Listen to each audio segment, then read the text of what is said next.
December, January, and February. The first flurry of snow came in early December, whirling a few flakes into Rascal's hollow in the tree. I feared that a real blizzard might make that den quite uncomfortable. From a piece of sheet copper I fashioned a hood over the entrance, and I lined the hole itself with old blankets and an outgrown sweater of mine, so that the raccoon would have a snug winter nest. Rascal took an immediate fancy to the sweater, perhaps associating it with me. As weather set in, Rascal grew sleepy. Raccoons do not actually hibernate, but they do sleep for many days at a time, emerging only occasionally to pad around in the snow, seeking a full meal, perhaps sneaking one if necessary. Every morning before I left for school, I would go into the cage and reach into the hole. I wanted to make sure that Rascal was safe and comfortable. It was a great satisfaction to feel his warm, furry body breathing slowly and rhythmically, and to know that he was sleeping soundly in his pleasant home. Sometimes he stirred when I petted him, and murmured in his sleep.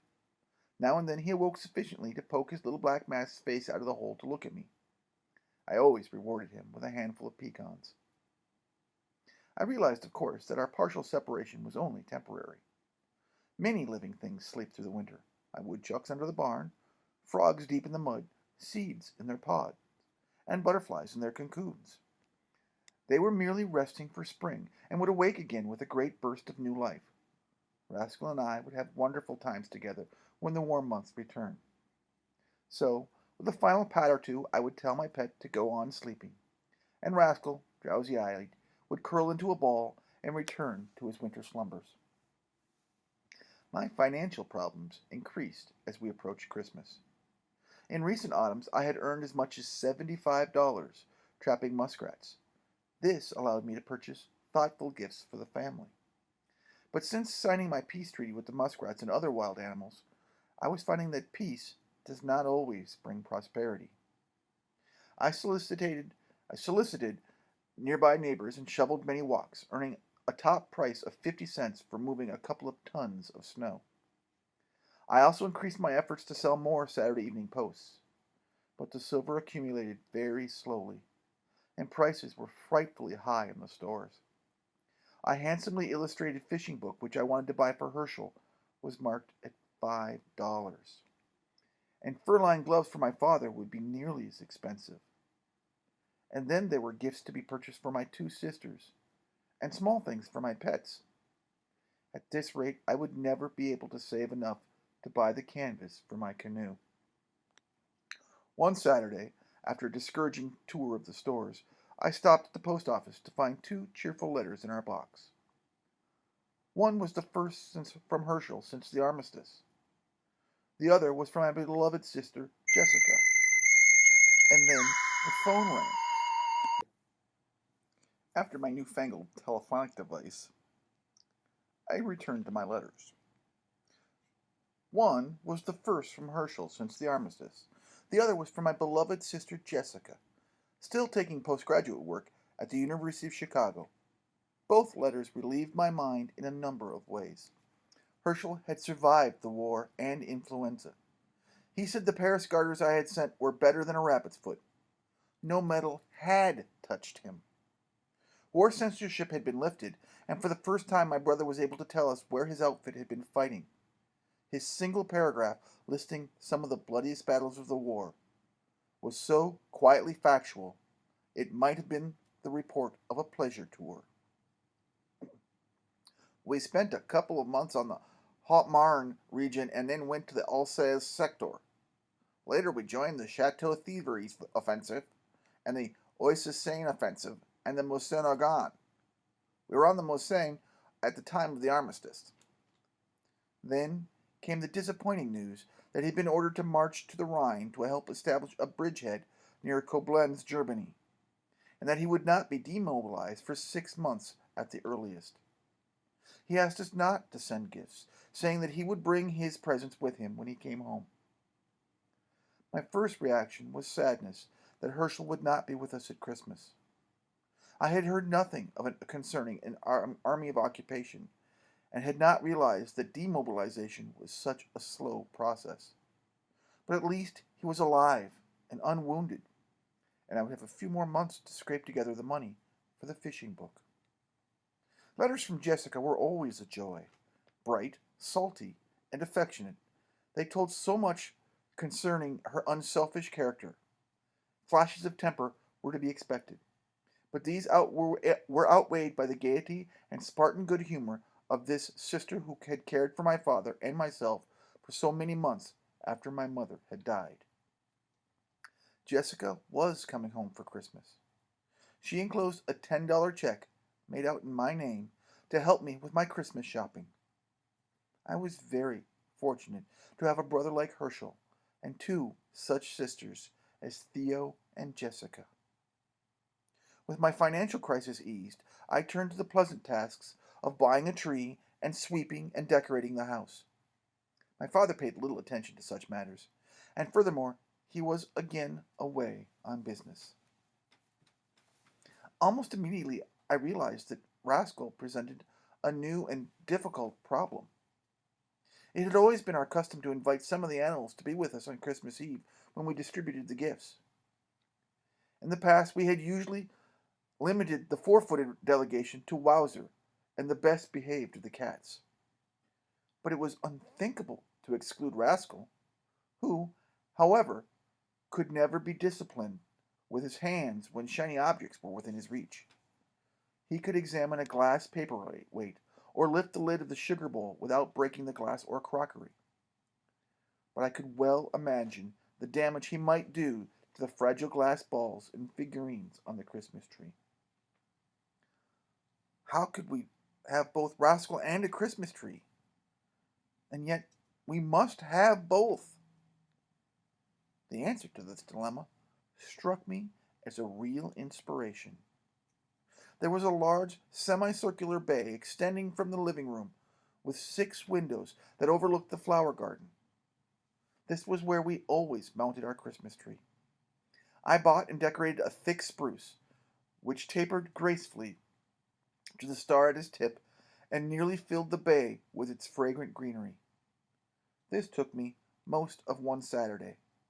Then I made careful measurements of the rectangular opening leading to the bay and hastened to my workbench in the barn.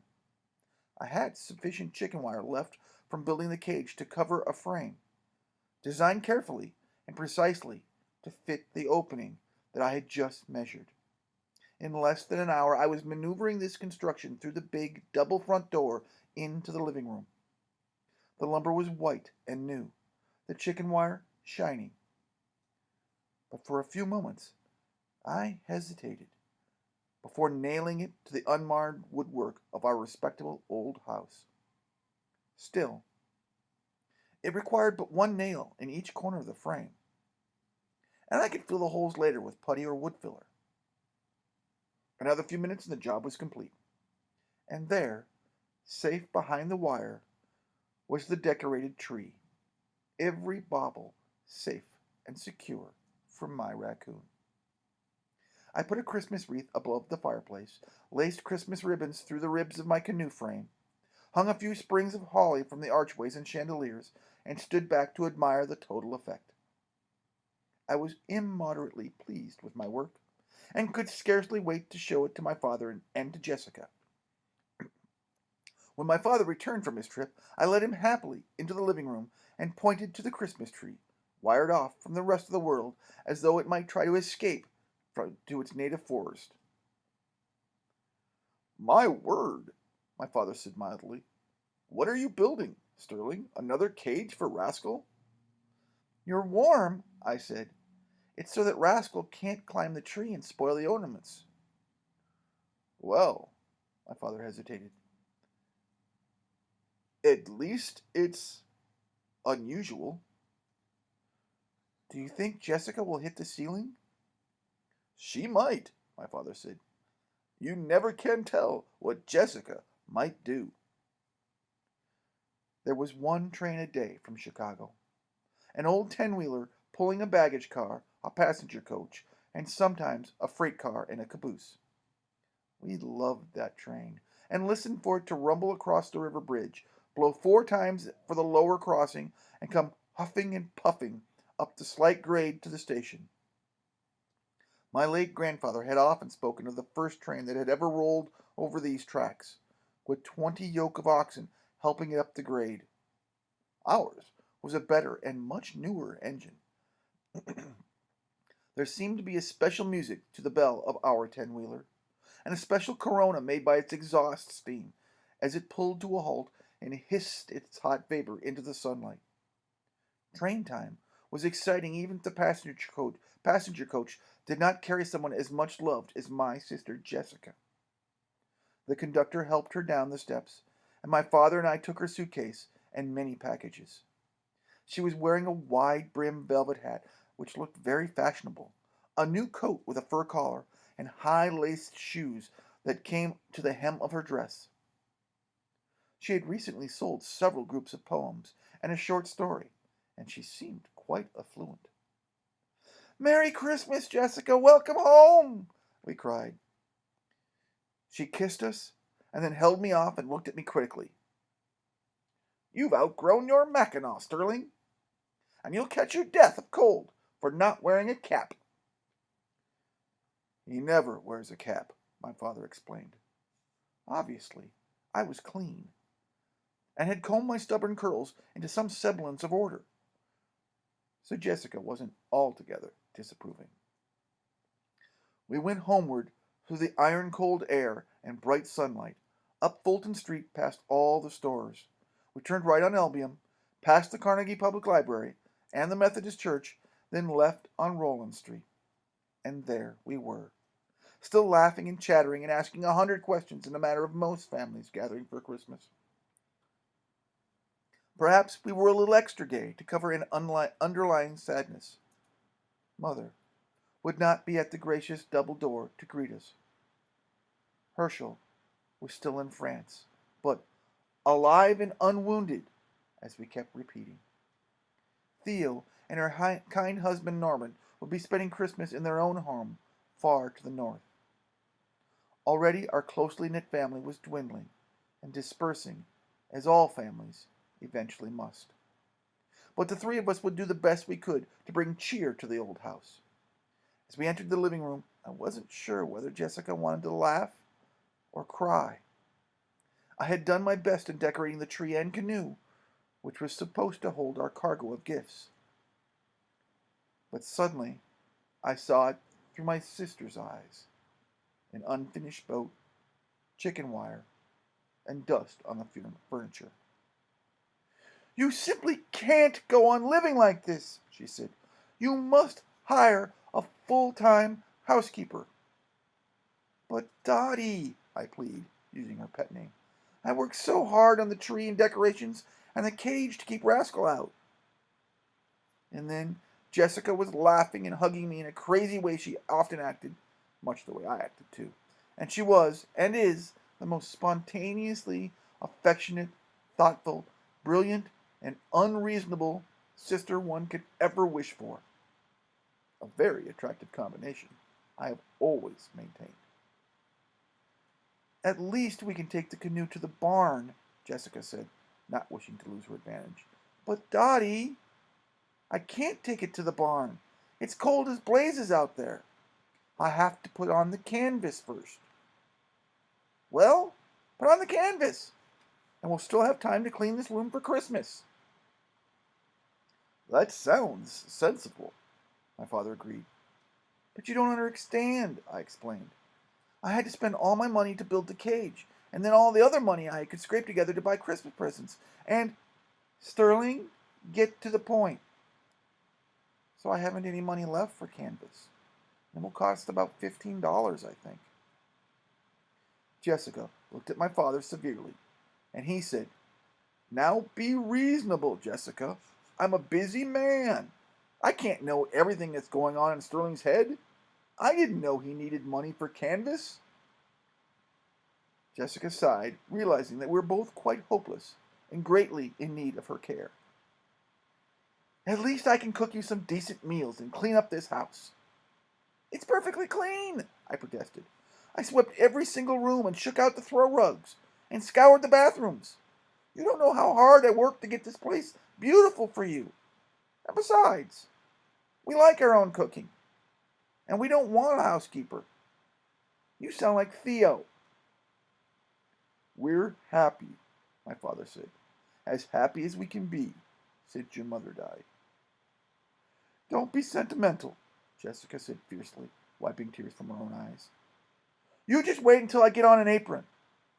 And another thing, you're going to have a housekeeper, whether you like it or not. On the day before Christmas, we wrapped our gifts in secrecy in various rooms of the house, camouflaging some in odd-sized packages. We arranged them according to the recipient. Those for my father in the prow of the canoe, those for Jessica in the stern, and those for me amidships. After an early dinner, we brought in the animals, Rascal first to allow him to wake up for the festivities, and then Wowzer, and finally the selected cats. Jessica immediately fell in love with my raccoon. When she saw how he struggled to reach the wire to touch the Christmas tree baubles, she forgave me for building the barricade. The Yule log was blazing in the fireplace, shedding light on the tree and its ornaments, and making the chicken wire gleam like dew-drenched cobweb. The argosy of brightly wrapped gifts greatly intrigued my raccoon. Animals, like children, find it difficult to wait for a gift which is almost within reach. So we always gave them their presents first. Each cat received a catnip mouse, making the old Toms and Tabbies as playful as kittens, and causing a certain amount of possessive growling. For Wowzer, confined to his bath towel on the hearth, I had a new collar which Garth Chadwick had fashioned. But for my pampered pet, Rascal, I had only Christmas candies and pecans, being unable to think of a single other thing he might need. In opening the family packages, we proceeded in rotation. This gave us the chance to admire each object and to express gratitude. And your narrator says as an aside, this might be the beginning of that same tradition in my own home. Because Rascal was a cherished book when I was a child. There were many thoughtful chosen books, ties, socks, warm gloves, scarves, all appreciated. The best gifts came last. Theo and Norman had been quite extravagant. They had sent Jessica a fur muff, and my father a shirred beaver cap. To me, they had given shoe ice skates, very rare in our region in those days. I eagerly awaited our next game of hockey. My father brought forth from his pocket a small buckskin pouch and poured into his hand 7 beautifully cut and polished agates. They were ringed like Rascal's tail, from golden yellow through oak leaf brown to deep maroon. With unexpected forethought, he had sent our best rough stones from Lake Superior to a gem-cutting firm in Chicago, insisting that they be returned in time for Christmas. My father was pleased by our response. He chose 3 agates for Jessica and 3 for me. And then he did a most surprising thing. Calling for Rascal, he handed him the handsome little stone that the raccoon himself had found. Always fascinated by shining objects, Rascal felt it carefully, sat up, holding it between his hands to examine it and smell it, and then carried it to the corner where he kept his pennies and unceremoniously dropped it among his other treasures. He came back cheering cheerfully. This might well have topped the gift-giving, but one more large package still lay amidships. 2 sterling from Jessica. I was very curious, but could not imagine what it might be. Upon removing the wrappings, I found an unbelievable present. Enough heavy, strong, white canvas to cover my entire canoe. I was near to unwanted tears, but Jessica saved the day. Now, perhaps we can get this canoe out of the living room, she said. Wowzer, Rascal, and the cats were soon asleep around us. My father asked Jessica to read from the second chapter of St. Luke, as mother had done on so many Christmas Eves. And it came to pass in those days that there went out a decree from Caesar Augustus, and she brought forth her firstborn son, and wrapped him in swaddling clothes, and laid him in a manger, because there was no room for them in the inn. And there were in the same country shepherds abiding in the field, keeping watch over their flock at night. And lo, the angel of the Lord came unto them, and they were sore afraid. Faintly through the drifting snow came the strains of the church organ, playing Silent Night, Holy Night. We put all our pets except my raccoon. We put out all of our pets except my raccoon. The cats to curl in the hay of the barn. Wowzer to sleep in his double-walled doghouse with his blankets. But Rascal went to bed with me. As we dropped off to sleep, I wondered if at midnight raccoons speak as other animals are said to do. It is good to remember that I was given those swift and shining skates early enough in my life so that I could use them for 3 happy winters. By the 4th winter, I was in a wheelchair. And even then, when I learned to walk again, I was never able to skate again. At 12, however, I could skate all day, play hockey for hours, and cut simple figures on the ice. It is the nearest thing to flying which man has ever achieved, or so it seems in my memory. I had taught Rascal to be a living coonskin hat. He would take a firm grip on the ruck of my curly hair, brace his strong hind paws on the collar of my mackinaw, and enjoy the wildest rides he had ever experienced as we glided forward and backward over Colton's ice pond just south of the railroad tracks. Slammy Stillman, who had weak ankles as well as a weak brain, came to Colton's pond one day, clamped on his skates, and came wobbling into the gay throng. Rascal and I saw our chance at well-reserved revenge. Without so much as touching the town bully, we rushed him and turned on a dime, throwing shaved ice in his unhandsome face. He went down screaming, "Mad Coon! Mad Coon! I'll teach you a lesson!" But the jeering laughter of 50 boys and girls must still be ringing in his ears.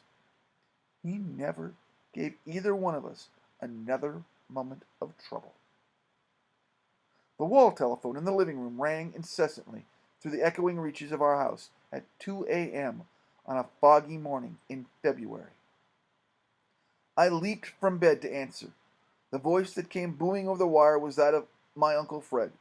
"Is your father there?" "He's asleep upstairs." "Well then, wake him up, Sterling. It's case weather."